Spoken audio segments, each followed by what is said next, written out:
this is a conspiracy. That's what this is. Just begging to course its way through your veins. Let's just for a moment speculate, shall we? You're into comic books, aren't you? I'm a nerd. But you do like comic books. Comic books aren't just for sad nerds anymore. Do you think we need one more?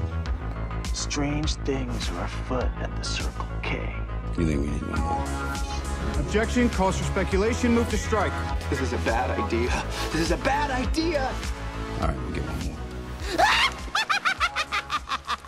Spec Tales, a comic book podcast with Jake and Jesus. What's going on, spectators? Welcome back to the latest and greatest episode of Spec Tales. I am your fearless host, Jake, along with my bearded and reigning champion of the world, Jesus. Jesus, what's going on? Which one are you referring to? Is it the pinky wrestling? Is it thumb wrestling? Is it the beard? Is it the hat collection? Is it? Well, wait, I mean, there's a lot of championships that I hold. is there a beard Which wrestling one? championship? Do you hold Of course. the beard wrestling? No, championship? no. What we do is we braid each other's beard into each other, and then you pull. And whoever doesn't cry is the winner. Oh, that sounds horribly painful, and I don't even have a beard. We stream specifically and only directly on ESPN 8, the Ocho. Oh, the Ocho. Bold strategy, Cotton.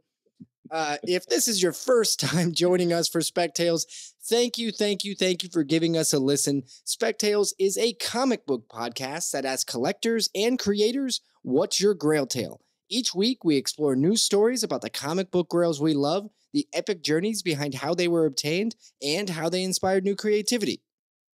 We also dive into some comic book speculation and how, as collectors, we can help the hobby pay for itself.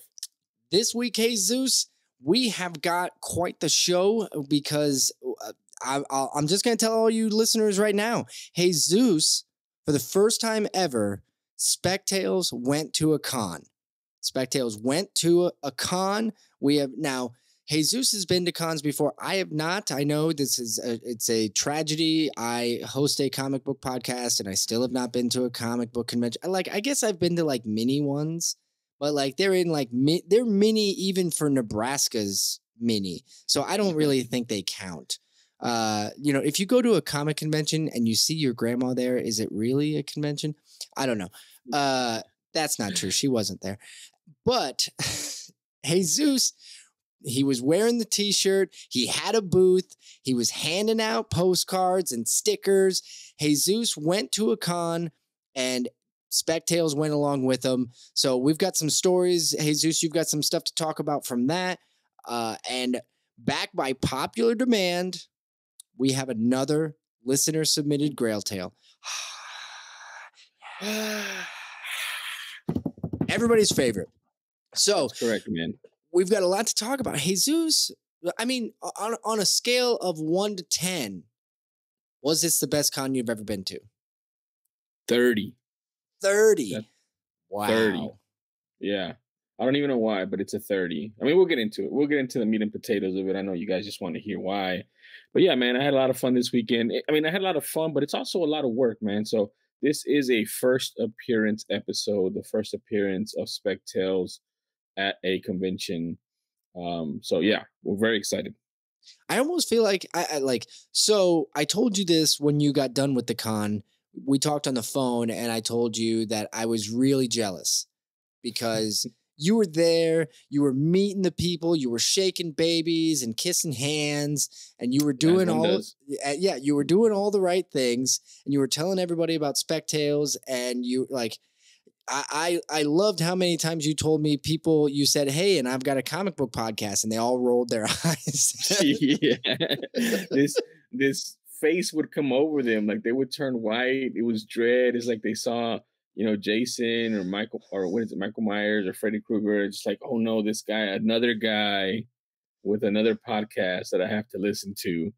And it was fun though. Like I took it as a challenge, and my goal was to, extract the spectator out of them and create more, because we have a spectator scarce army. Yeah, there's growing. A spectator in all of us, right? That's right, man. But you sometimes have to be extracted. So that's what I was trying to do. And yeah, it was fun, man. It was fun, talking to the community, meeting some people, and yeah, like I can't wait to do it again. I can't wait to do it again, and I want you to experience that as well. Yeah, I was very jealous. I was telling my wife and my son over the weekend, like, man, I should be in Houston. I wish I could be doing this. But of course, I couldn't be. Houston is unfortunately a little far away, not quite a direct flight away from me. And so I had to live vicariously through you. And you know what? You've got more con experience. So I think it was great to let you go out to do the first appearance. And, I'll come in like mine. I don't know, do I get a cameo appearance out of this? You do get a cameo. And the only reason why you get a cameo is because you were on the postcard that I was handing out that says Spec Tales. So your name was there. Jake was there in cameo. Some people might argue that it's the first appearance, but I mean, they couldn't talk to you. I didn't have any dialogue. I had no lines. Yeah. So, it's a cameo. It's a legit cameo, man, but a good one nonetheless. Yeah, legit cameo for sure. So pretty excited about that. So we need to get kind of things rolling a little bit. I do want to also give kind of a real quick update. So everybody out there listening, if this is your first time listening, I had updated before. Jesus and I, we are now currently bi-weekly. So we are not, normally we would be every week. And for the first year and a half of this show, we went every single Wednesday. We were dropping an episode. And right now we've scaled it back to every other week. The reason being, there's a lot of life going on between myself and Jesus. One of the things is I am going to be moving, and it's going to be a little bit of a long process. But the good news is I sold my house. Jesus, you gave me a lot of advice on this, on how to do it, what to do, things like that. And I put it up for sale, and it sold the same day for more than listing price. So I am pretty proud of that. I wanted to pat myself on the back and say, congratulations, Jake, you sold your house. I'm pretty happy.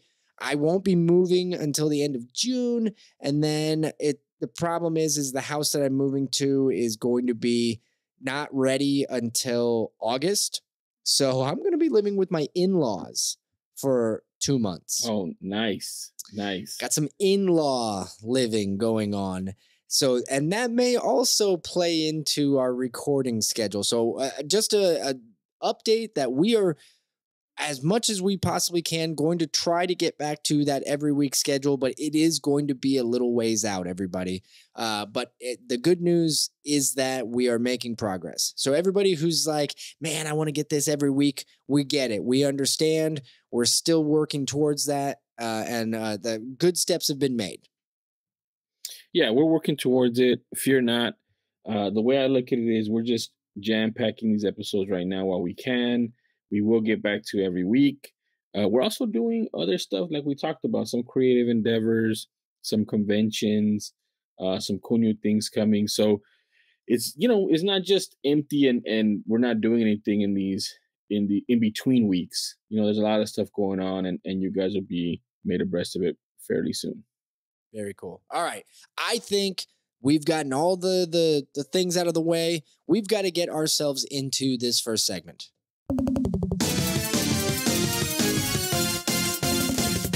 Recent pickups.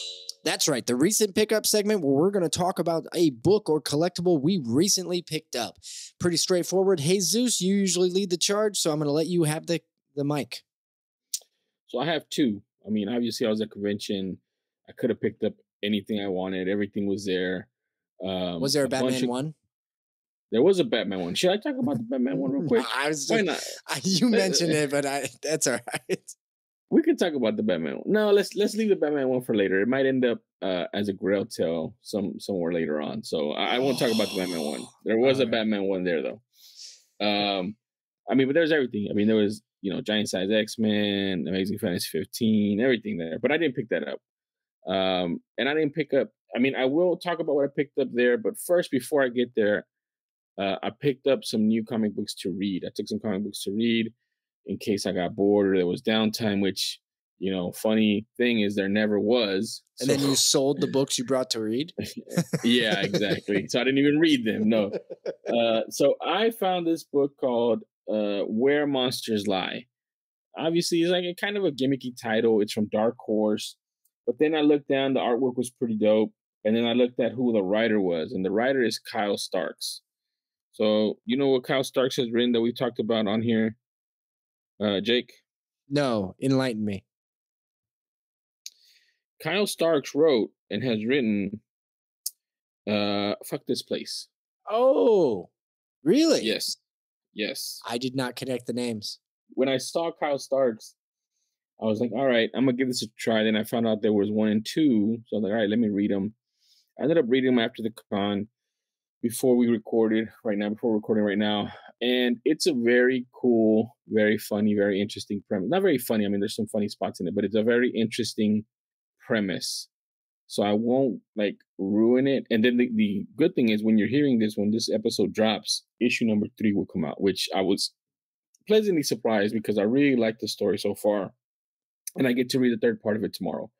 So it's about a gated community with, I don't know, let's say 6 or 7 houses, maybe 10, I don't know. And in each of those houses, a serial killer lives there, a different type of serial killer. And they all know each other. It's a group. They have like an HOA. They got a guy cutting the grass. They got a little old lady working there. And they plan out what they call excursions. And so that's like, okay, next month, you know, the puzzle man is going to get to go and wreak havoc on a little town in Nebraska, for example. Why you got to bring Nebraska into this? And it's his turn. And then, you know, 2 months later, it's the guy who, and it's funny because they're using tropes. They're using, you know, scary tropes. They have a guy called the Shape. And another guy moves in and he brought his own shape. He's like, you know, you can have 2 shapes together. They'll rip each other apart. So it's kind of funny in that sense. And, you know, some crazy stuff ensues. Some guy, like one other serial killer messes up and basically poops where he eats and brings home somebody that he wants to kill, and they end up escaping. And that's where we're at. So I definitely recommend it. It's pretty interesting. I already like, you know, I Hate This Place / Fuck This Place from him. So I would definitely be picking up issue number 3. If you guys want to read something really cool, pick up Where Monsters Lie. So that's my reading pickup for this week. So are the quote unquote monsters, these murderers, killers, things, are they the protagonists? They're the lead characters. Right now, yes, but they're in the second issue. Somebody else was introduced, and they might be the real protagonist, but I don't know. It just the seems one too potentially easy. trying to escape the community. No. They're dead. No. It's interesting, man. I'm telling you. I think, and I mean, there's some like little like things that he's like hinting at, or like, hey, what happened to this little thread? You didn't expand on that. So I'm really interested and really excited about it. All right. Where Monsters Lie. That's great. That sounds like one that I should be reading as well. Also, the cover is pretty badass. Yeah, let me zoom in on it, man, for you. For all the listeners out there. For all the listeners out there. No, it really is. It's pretty badass. Yeah. There's a guy, which I'm assuming is a serial killer, drinking, you know, with a crazy mask, drinking a coffee. And then next to him is, I guess, his victim tied up in a chair with the mask over his head. So really, really cool artwork. Is that kind of like a 90s style artwork? Does that? Yes. It's got like it almost feels preachery almost. Yes, I would say yes. It is preachery. It definitely is preachery, even more so inside of the book. Nice. All right. Well, then I definitely got to take a look at that. Awesome. Yep. It's good, man. It's good. All right. So for my second pickup, this is one of the pickups that I got at the convention. I thought it was super dope. I thought it was super cool. I was super invested in this. So I had a gentleman come up to the booth. And again, I set up, to sell comic books. I had a back wall and I had a bunch of, 2, 5, 7, I think the highest books I had in my boxes was maybe a $25 book or a couple $25 books. I mean, they were just scattered. So I had, I don't know, probably 15 short boxes. And I had a guy walk up, with his family. He had a kid in the stroller and then another little kid walking around. I want to say maybe 7 years old, somewhere around there. And he bought some comic books from me. He's a Spawn collector. He got, I think, 3 comic books that he did not have in his collection. So now he has 1 through 100, and now he's going to go through the rest. And he bought some comic books. Let's say that was, I think, on Friday. So Saturday he comes in with this kid again, and he said, "Hey, I already bought all my stuff, but now we're trying to do something cool with my son. Somebody gave him a free comic book, and he traded up to this $2 comic book, and he wants to see if you're willing to trade him for a book." So he had a $2 comic book. I actually traded him because I thought that comic book was cool, and I have it in a box, so I'm going to bring it for the next episode. But it's a Civil War comic book, but it has an homage to like Tales from the Crypt. So it says like terror on the left side. So for me, I've never seen that book. That was more valuable to me than just any regular dealer because I had never seen that book, and that's something that we like. We like the horror stuff. Oh yeah. So I gave him a $10 book. I gave him the first cover appearance of Sinister and Uncanny X-Men. I forgot what it is, but that's what I gave him. Nice. So he goes along his way. He keeps trading. His goal was to get to around $150 book. He didn't know what it was going to be, but that's what he wanted to do. Kept trading. I traded him again before he got to 150. I think I was at 100 and I think he had like $110, $115 book. I gave him $125 book. But the book that I got is so cool to me, man. I don't have a lot of these type of books. I don't have a lot of let me just tell you what it is. I traded him, and I'll tell you what I traded him. I traded him a Something is Killing the Children, issue number 5 in I think a 9.6. The variant, the Virgin variant, which is valued at around $120, $125. Okay. But I traded him for a Teenage Mutant Ninja Turtles / Flaming Carrot #1 crossover from November of 1993 from Mirage Studios, signed by Jim Lawson, who was the cover artist, and Steve Levine, and both of them sketched turtles on it. This is graded at a 9.4 from CBCS, and that was my other pickup from the con. Oh, man. This is pretty dope, man. I like it as well because I have the sketches are great. Yeah, I like it. I mean, look at the carrot guy, man. The flaming carrot. Look at this. The flaming carrot guy. Makes no sense, but it makes no sense, man. So, I don't have a lot of these. I don't have a lot of turtles. I like turtles, right? Like I just never collected them. I just think, obviously number one's out of hand. But I just think it was cool. I like the story. I helped him along his way. What's the year on that book? What's the year on that? 1993. Oh my God, that was height of turtle craze. People were going nuts. It's Mirage Studios, so it's the OG Mirage Studios crossover event with a signature and a sketch from both. Nice. So it was pretty cool. I was glad to get that. Now I do know what he ended up with. I think he ended up with either a 9.0 or 9.2 Wolverine from the Frank Miller run, signed by Frank Miller. And so he's like, he came back to, like, he showed everybody what he ended up with, everybody he was trading with. And he's like, I'm not trading this one. That's the one that he's getting direction from his dad, obviously, but that's the one that you really kind of can't top that, right? Like, it's a Frank Miller signed book. So just that story in general, that's a hell of a story. I love that. Yeah. Yeah. So my thought was, this kid has his Grail growing up. His dad said he wasn't going to sell it. He wasn't going to let him sell it until he was 18 if he wanted to. But he has that story now. I have that story now. I felt like the Ryan Little story kind of for a little bit. I was part of that little trading up process at this convention as a dealer.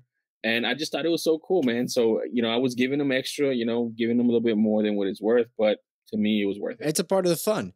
Plus, it wasn't as if you ended up with nothing in it. That's always the best part of a trade.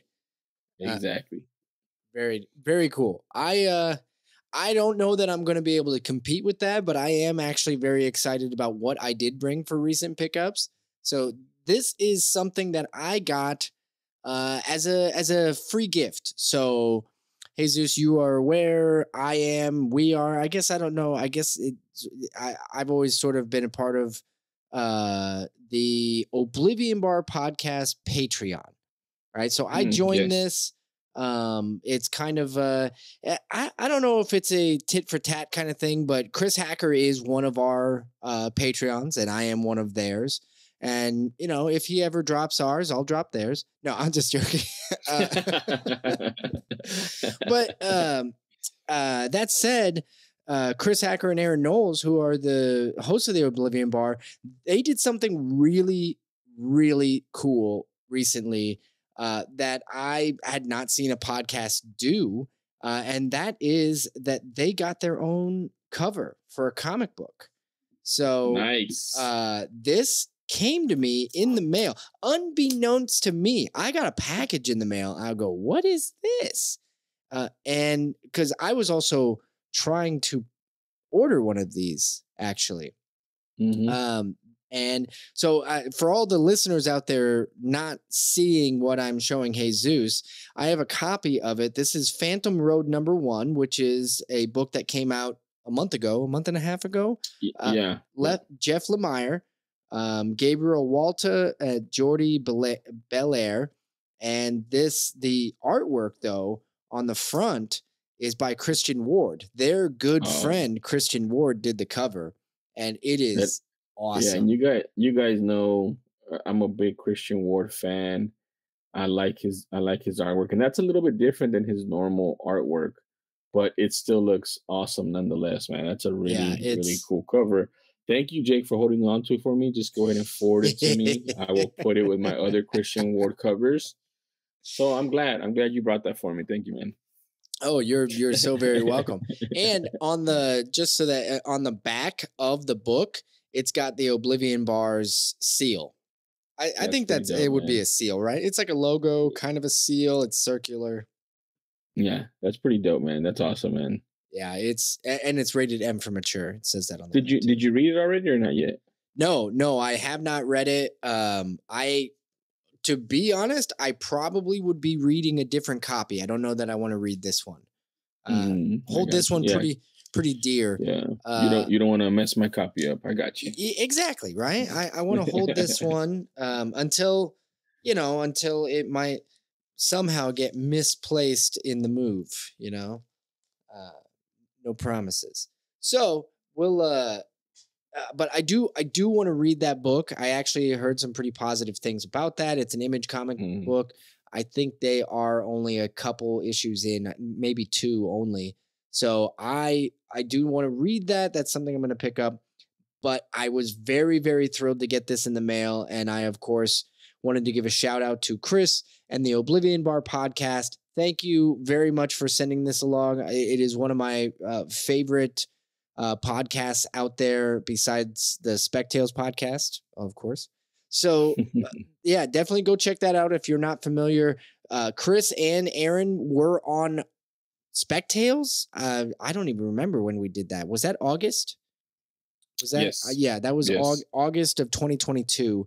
They were on our show, and we were on their show in June of 2022. We were on the Oblivion Bar talking about the DC universe, which is completely blown up, which I'm pretty sure those were my recommendations when we did their show. I said, you know what? Screw it. They need to just get rid of everything. And it sounds like James Gunn has listened to what I said. Yeah, man, I'm not going to lie to you. I think you called that one. The other part of that we have to say it, but we are... and if we've been surpassed, I doubt it, but we are the longest podcast they've had. The longest. So yeah, it's we're very proud 2.5 hours long. Yeah, it was a good episode. I definitely recommend everybody go listen. So that was my recent pickup. And when we come to the close of the recent pickup segment, Jesus, you know what that means? You know what that means. Grail Tale. Grail Tale. Grail Tale. Grail Tale. Grail Tale. The Grail Tale segment. This one is by far everybody's favorite segment because we get to tell a story. Now, you did what I would call like a mini Grail Tale in the recent pickup segment where you talked about that young man who was going around that event and trading up for a grail. That's a story he gets to take with. That's exactly what a Grail Tale is. Something you and I, Jesus, something we had to do recently when we made those nice postcards that you took to the event. We decided to actually do a definition for a Grail Tale because even though we've been talking about it and we say it every single week, we actually had to define this damn thing. which was not quite as easy. You know, we're supposed to be the experts on this shit, and we still had trouble doing it. But here's what we came up with. And for all of you out there listening, if you disagree and you think we missed a little bit on this, by all means, send us your thoughts because we need the help. Oh, yeah, that would be really cool. So here's our definition of a Grail tale. A Grail tale, an imaginatively recounted history of a priceless comic book collectible. See also Grail fail. So it's short, it's sweet, talks a little bit about, now priceless is in parentheses. It's the priceless comic book because it doesn't really matter what the value of the book is. It's priceless to you. And I think that's the important key. But imaginatively recounted, we wanted to make sure, because, you know, sometimes, like, I think back to Adrian, actual Dracula's Grail tale, and that was, if anything, at the very minimum, it was imaginatively recounted for sure. Another very fun episode. Yeah, that to me is like, you remember the movie Big Fish? Oh yeah, I love that movie. Seriously, I have the movie poster. Yeah, that was the Big Fish of Grail tales so far. Like, that's as far as we've been able to stretch the rubber band with retelling imaginatively. So it can be as you know, imaginative as that, or it can be, you know, just a straightforward, this is what happened kind of deal. So yeah, I think, and priceless too, man. Like, there are some priceless ones. Like, it doesn't necessarily have to be a Batman one, right? Like, we've talked about this at length. It's just valuable to the person who is telling the story. And it could be, I mean, I just always think back of Martin Morazzo's Grail tale with an heirloom, a family heirloom that technically is priceless, right? Like, there's only 100 of those made, and they're, you know, they weren't able to be sold because there was some sort of like inability to sell because of a clash with Marvel or whoever it was. Yep. So there's less than 100 out there, and his grandfather gave him 2. So that's pretty priceless, but it's also priceless because his grandfather gave it to him. So, and was really involved cool in the production of it, the creation of it. Yep. So yeah, I think that's good, but definitely want to hear what you spectators have to say about it. If you guys would like to change anything or add anything, we're all ears. We are all ears. And speaking of all ears, we're going to do something today that we've grown very, very fond of, and that is deliver a listener-submitted Grail tale. If you're out there listening and thinking, hey, I have a Grail tale of my own I'd like these guys to talk about, by all means, find us on the internets. You can find us on Instagram or Twitter, or email us, spectalespodcast@gmail.com, and just send us your Grail tale because we love saying them on air. On air? I guess we're not really live, but on air still works, right? I'll allow it. You'll allow it. Well, I appreciate you.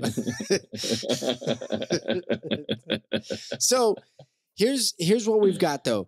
This is, once again, the epitome of a Grail tale. I love this story. It comes in from a listener named Nate. I'm not going to give his full name because I don't want you to call him and try to buy this book from him. That would be rude. It's his Grail.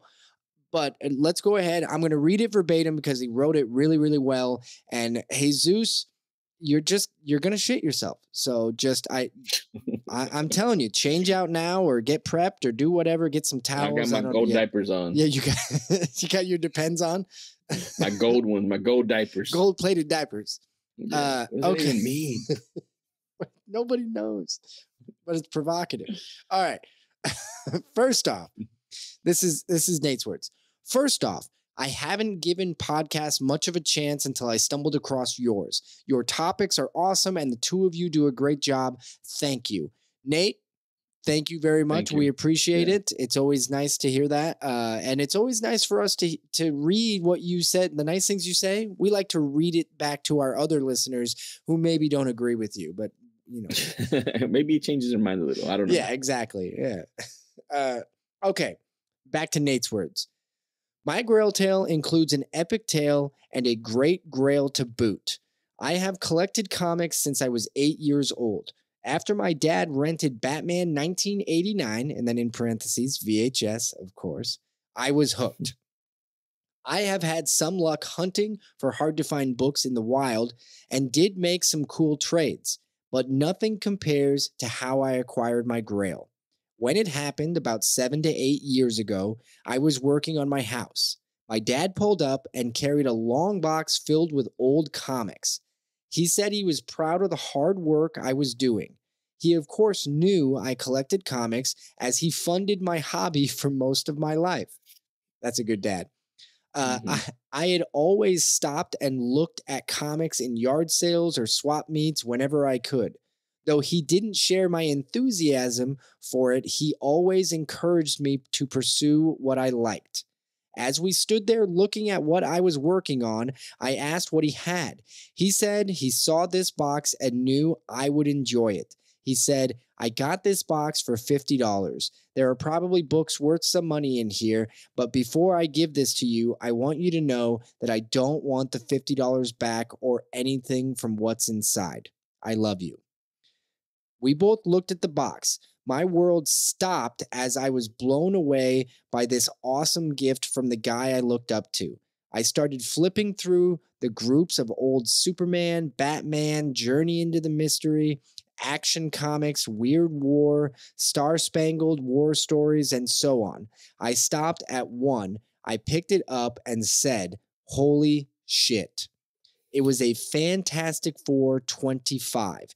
To be honest, I hadn't seen a lot of the war story books, but I knew they held value. But this book was well known. They all blew me away. What a great surprise. A year before Stan Lee passed, he made a visit to the Seattle Comic-Con. So did I, with that book.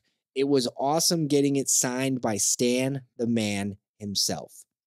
And he goes on to say, my dad passed not long after. That book is, out of all of my comics, the most special. I will never sell that one book. Thanks for taking the time to read my Grail tale. Thanks for doing what you do. Nate, so sorry to hear about the passing of your father, but man, this one just, this one knocked me on my ass. This one was just emotional. Not to get too sentimental, Jesus, I know I've told you, the house that I'm living in, the house that I'm selling, my dad helped me rebuild this house. And when I say help me, he did most of the hard work because I had no idea what I was doing.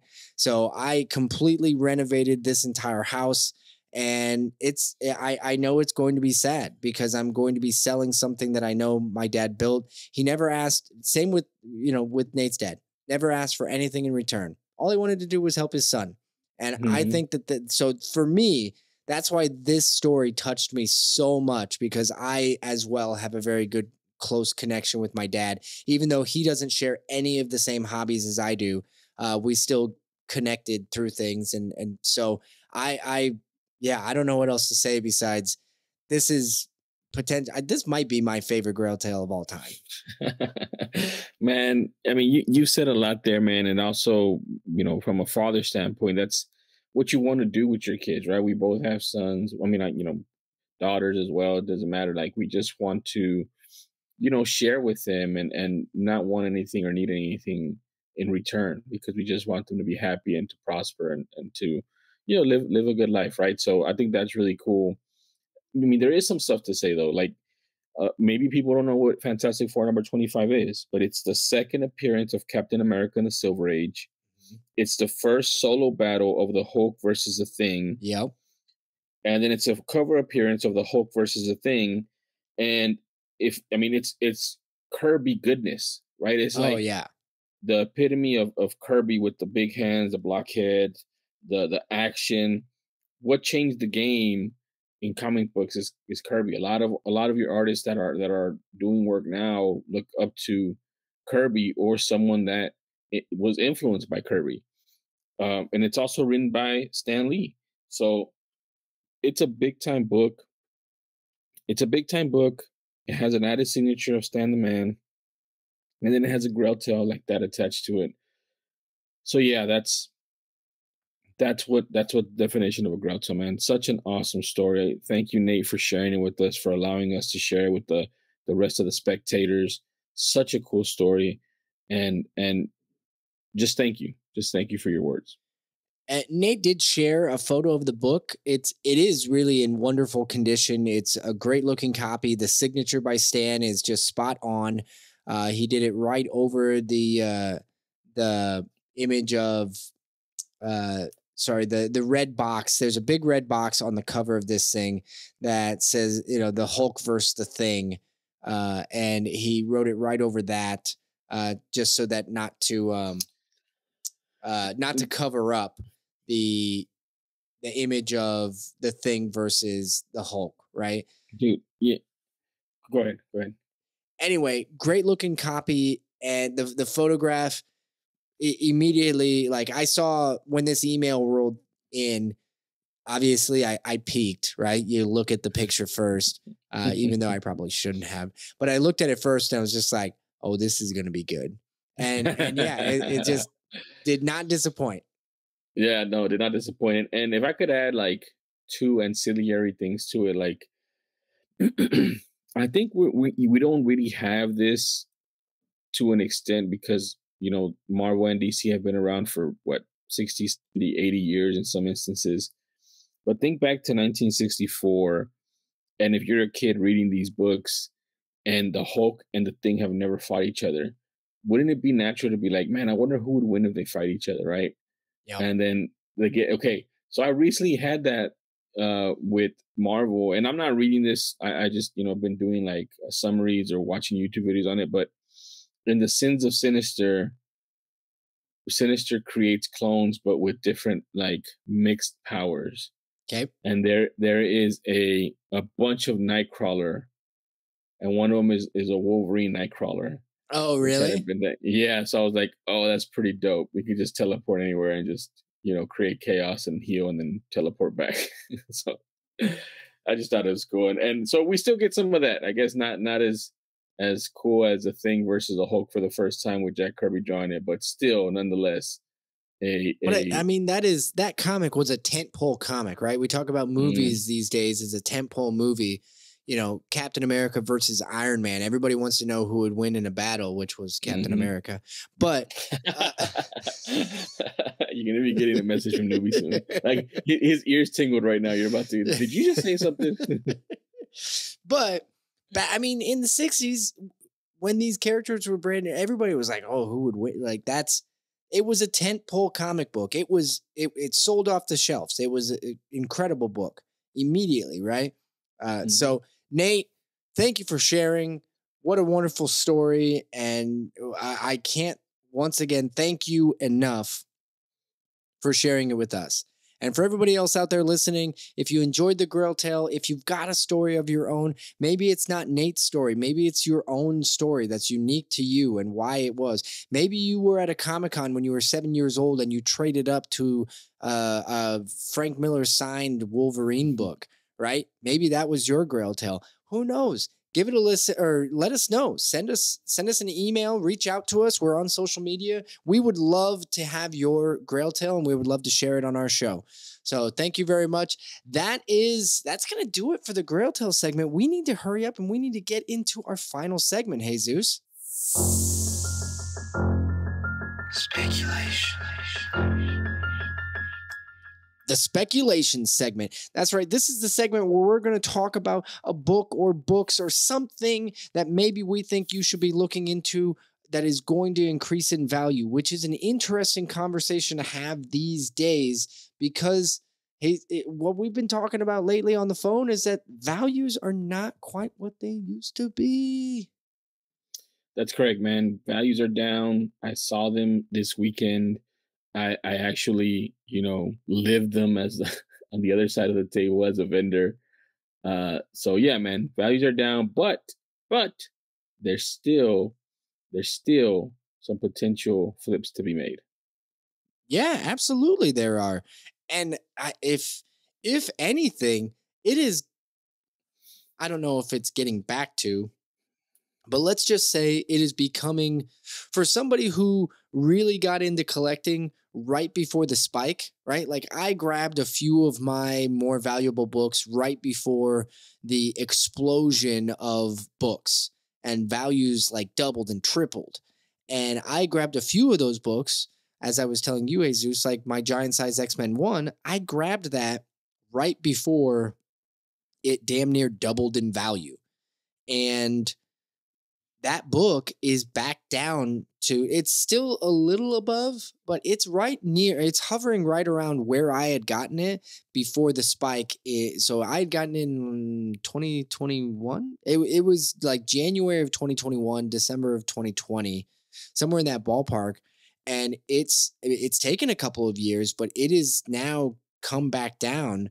And so the way I see it, these prices are much more manageable to collect. These prices are much easier, especially from somebody whose eyes are coming in, where I was thinking that all these books were just going to stay up there for forever, right? Which is why everybody was buying them, trying to flip them. Yeah, I mean, it was a classic real estate implosion of comic books, but I mean, it's happened before, right? There's cycles.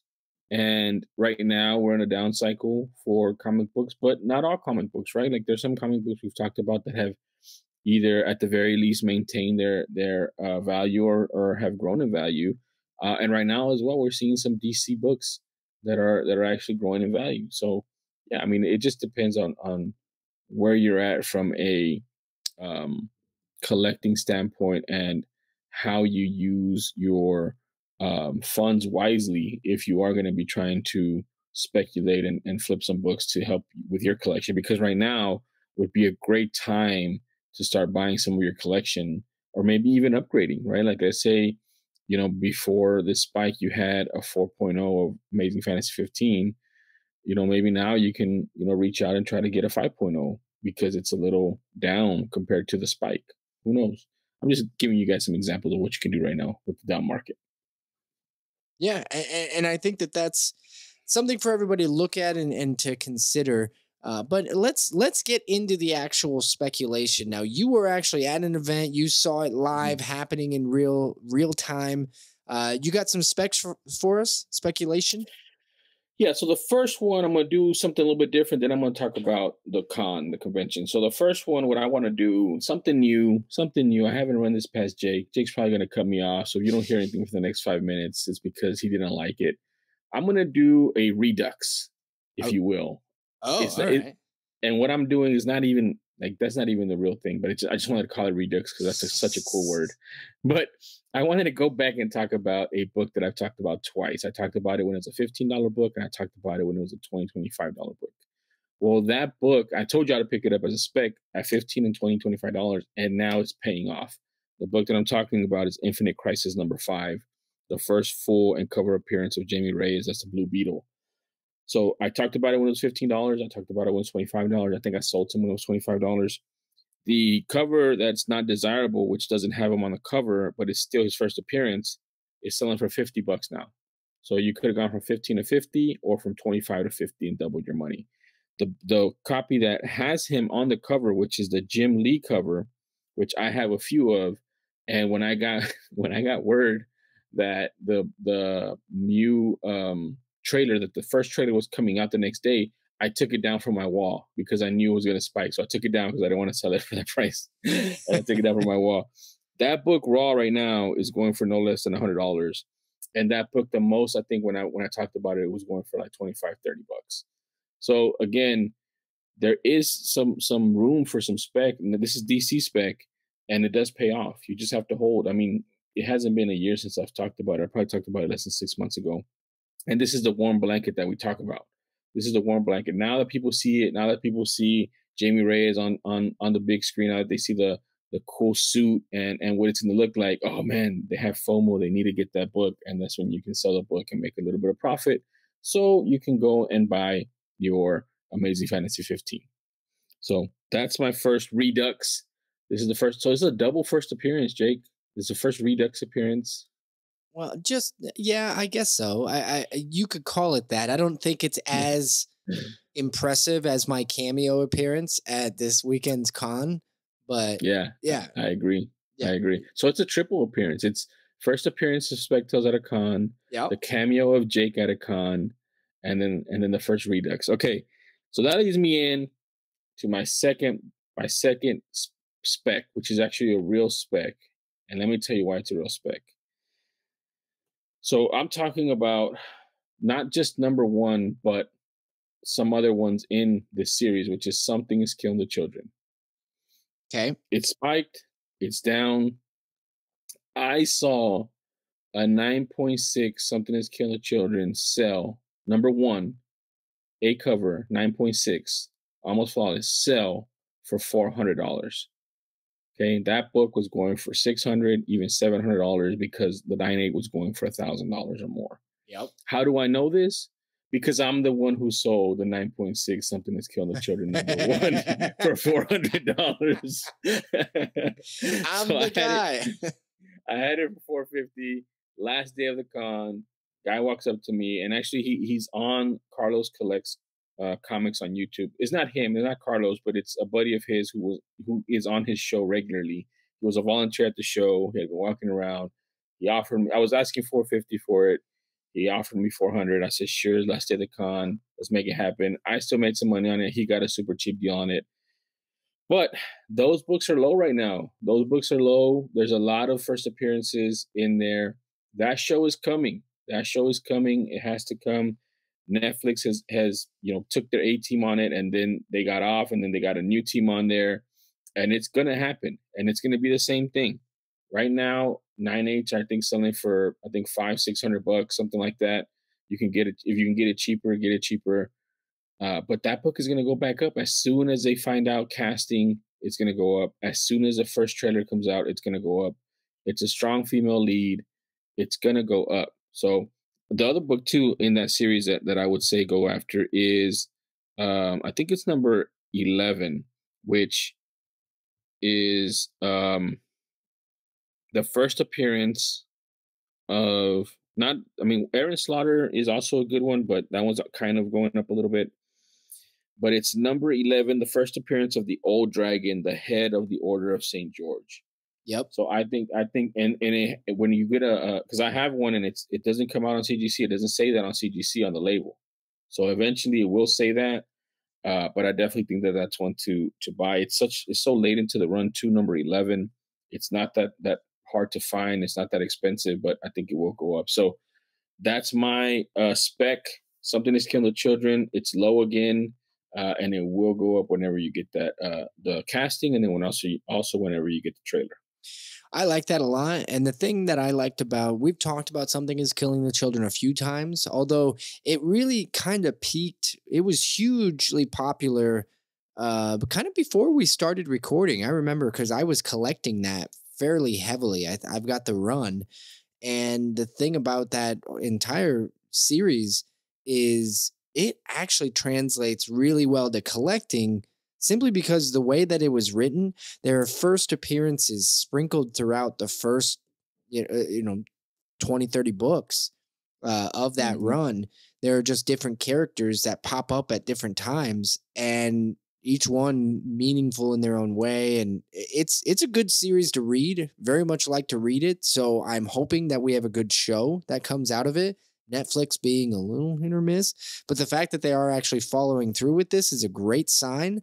And it sounds to me like it's coming from a really good place. The original content is good, and it sounds like the Tiny Onion is very heavily involved, which is always a good sign as well. Yeah, when the creator's involved, that means they have a little bit more juice to it because they know what the material is. They know what the characters' motivations are, and they can, give that to the director and the writers there, or maybe they're helping to write as well. So yeah, I'm cautiously optimistic about it. The only reason I sold it, guys, I'll just let you guys know. One, obviously, like I was a vendor there. I wanted to sell, wanted to make good deals, wanted to, recoup some of the money that I invested to be there. But at the same time, it wasn't a 9.8, right? I want a 9.8 of that book. Yep. I had it as a 9.8 as a raw grade from CBCS. I decided to send it into CGC, and they said, no, it's a 9.6. So if it was a 9.8, it'd still be in the collection. But because it's 9.6, I felt it was okay for me to sell it. I do have some other 9.8s. I have the J. Lee 9.8. I have 2 of those. Yeah. So I have a couple other ones. I wouldn't have sold one of those, but I want to get a number 1 9.8. And I'm waiting to find the right one. Just like that guy found his 9.6 for 400. I want to find a 9.8 for a good price as well. For 400. Yeah, exactly. So my spec is going to be one. I know you're going to like this one. I know we've had some conversations. I don't know if the characters ever come up on speculation. So that's what this is. We talked about it briefly. I'm going to go with Clayface. So, oh, nice. So there have been some rumors and reports that now it's constantly changing, and it's probably because there are probably 100 different scripts written, and they're probably in different hands, and nobody knows which one is the real one for Matt Reeves' Batman 2. But they are talking heavily about Clayface being a major part of the movie, which I think would be pretty incredible. And I wouldn't even be mad. I know tons of people want it to be Mr. Freeze. I was always pulling very hard for it to be the Court of Owls, which I would love to see the Court of Owls, because they Court of Owls very horror movie-esque, right? The first Batman, very dark, almost horror movie-esque in many ways.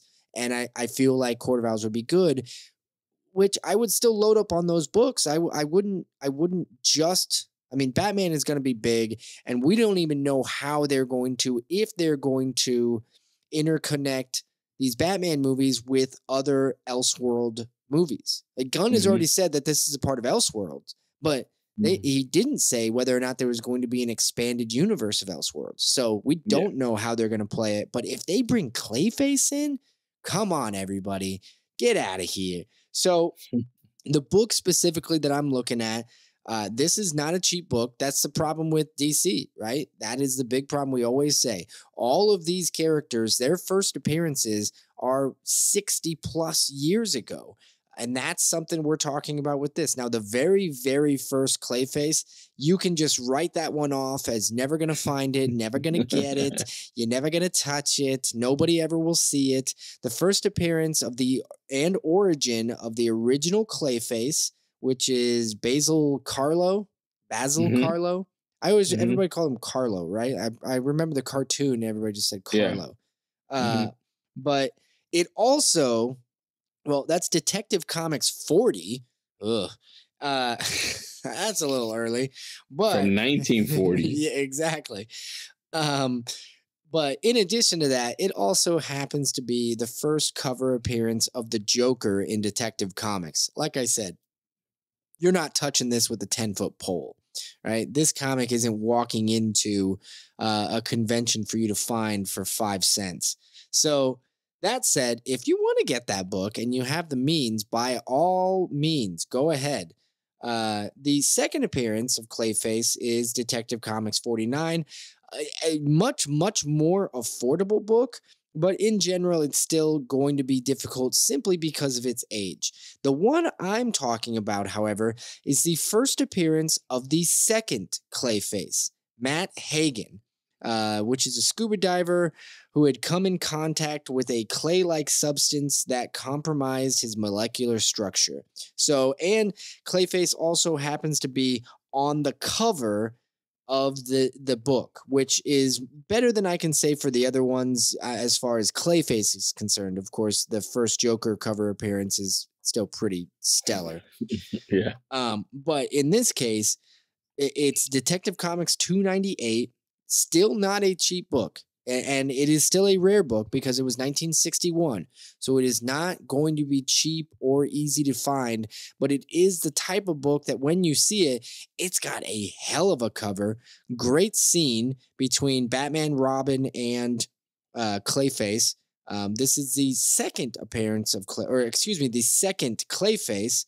And so I don't know if this is even the Clayface we're going to see, but Jesus, I guess, correct me if I'm wrong, but this is the kind of book that if you end up adding it to your collection and Clayface doesn't end up in the Batman movie, are you really upset? No, that's the thing too. You know, there's so much history with Clayface as well. I like Clayface. He's one of my favorite rogues for Batman because of the animated series from the 90s. Yep. he was in there, and he was such a great character. I thought he was so cool. Very misunderstood character. He's just very misunderstood. He's a good guy. But the thing about the Batman is the Batman, the original one with the Riddler, was very grounded, right? There was not a lot of like, superhero stuff, super strength stuff, very grounded to the real world. So my thought process on if they do use Clayface, it would be in the vein of like, the Mission Impossible where they take off the mask and it's a different person, something to that extent. So it's kind of like the Super Scrolls or the Scrolls where you don't know who the villain is because they're always changing their face, and it's up to Batman to try to find this shape-shifting face person who goes by the name Clayface. That's my thought process on it. I think it's a great addition. I hope they do it. I also like Mr. Freeze. I think they could do Mr. Freeze very well. Different now with the technology we have.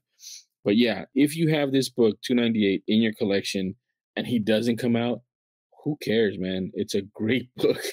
Yeah. I would want it in my collection. Don't add us if you end up with a really great comic in your collection, all right? Don't come at us with some anger that they didn't show up. Now, I will say this, though. There is a ton of Clayfaces. Third Clayface is in $477, $30 book. There's a fourth Clayface from 1987, which is a lady. Her name is Lady Clay. Oh. There's a fifth Clayface, which is the son of the third Clayface. And there's a sixth Clayface. So there's a ton of Clayfaces out there. Just get one of them. They're all cool. They're all different. They all come out, like one is in Catwoman #1 from 2002. One of them is Batman 550 from 1998, which has that is a really cool monster cover. Yeah, that's what I'm saying. Like, there's a lot of cool Clayfaces out there. Just pick yours. If you can't get the 298, pick another one, man. You might hit on it, and even then, they're still really cool comic books. 550 is a badass cover, and that is the thing about Clayface that I really like. He is or has the ability to be a straight up monster, right? Yeah. Like monster monster. When he's not in his shapeshift mode and he's just in his Clayface mode, he's a pretty big ogre looking monster. Yeah. Oh, exactly. Cool. He's like the Blob. So something you said that I don't know why it triggered it for me, and maybe it's because the depiction was always such a joke. But Mr. Freeze, now hear me out on this. Matt Reeves recasts Arnold Schwarzenegger as Mr. Freeze. Now, a completely different style, though, right? Like not a continuation of the character. You think that's possible? You think Matt Reeves is that arrogant of a son of a bitch that he would do that? No. All right. Well, man, I don't know, man. I mean, it's an interesting thought, right? I mean, maybe if he's like, I don't know. I mean, we've seen a lot of like with Creed, like where they mentor the new guy. So he's mentoring his long lost son to be the new Mr. Freeze. And he says, no, you got to do it this way. You got to be more campy. I don't know. Maybe. I don't know. It'd be interesting. We got the Renaissance for Sylvester Stallone when he reprised his role as Rocky. He got the nomination for the award out of it, right? We like, there's been a few older actors who have gotten their moment in the sun. And Schwarzenegger really hasn't gotten it yet. And he's going to. He's going to. He'll find it. You think so? Yeah, I think he's got stuff, right? He's got enough love. He's got enough fan base. I don't think he can put Schwarzenegger above the movie title and get hundreds of millions of dollars at the box office anymore, but I think you can figure it out. Well, it's funny you say that because he's made a few movies recently, and I say recently, I want to say past 10 years, that aren't that bad. They just don't get the love because it's Schwarzenegger, which is the opposite of what his name is supposed to do, right? Like, they're like, oh, it's just, he's doing it for the money or it's not, but they're actually pretty decent movies, right? Like, yeah, that's what I mean. That's what I'm saying. Matt Reeves recasting him, just, as a icy old man kind of thing. It's possible. But maybe that's for another discussion. That is going to do it, not just for the speculation segment, but for this episode of Spec Tales. That's all we got. That's all she wrote. Hey, Zeus, any last parting thoughts about your time at the event or anything like that? Anything for the listeners? Yeah, it was a blast, man. I want to shout out to some people that I got to meet. What is it? Nerdy Tony, Ron Jam from the Comic Book Fiend Club, Carlos Collects Comics.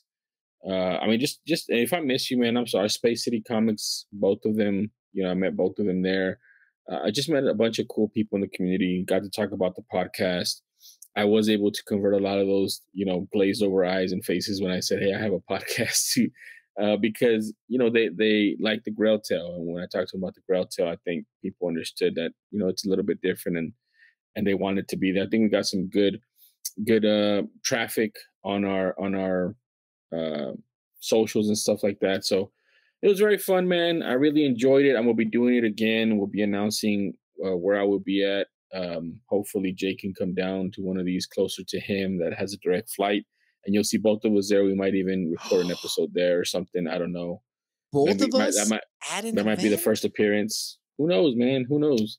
There's a lot of stuff that can happen between now and June or July. I don't know why I said those dates, but I did say them. So what don't give away information like that. Man, I would never give away the information of the next time we're going to be there in June. I would never do that. That is all for us, everybody. Thank you very much for listening. We hope you enjoyed yourself. Once again, I'm going to say it. If you've got a Grail Tale, we'd love to hear it. Reach out to us, spectalespodcast@gmail.com. And if you really like the podcast and you'd like to see if there's more ways to support us, head over to patreon.com, search Spec Tales, and see what you can do to help us over there. We only have one tier, $3.99 per month, the cost of a comic book subscription every month. Go ahead and take a look at that if you really, really would like to support us. Either way, we just appreciate you listening in. So we will be back in 2 weeks. Have a good week.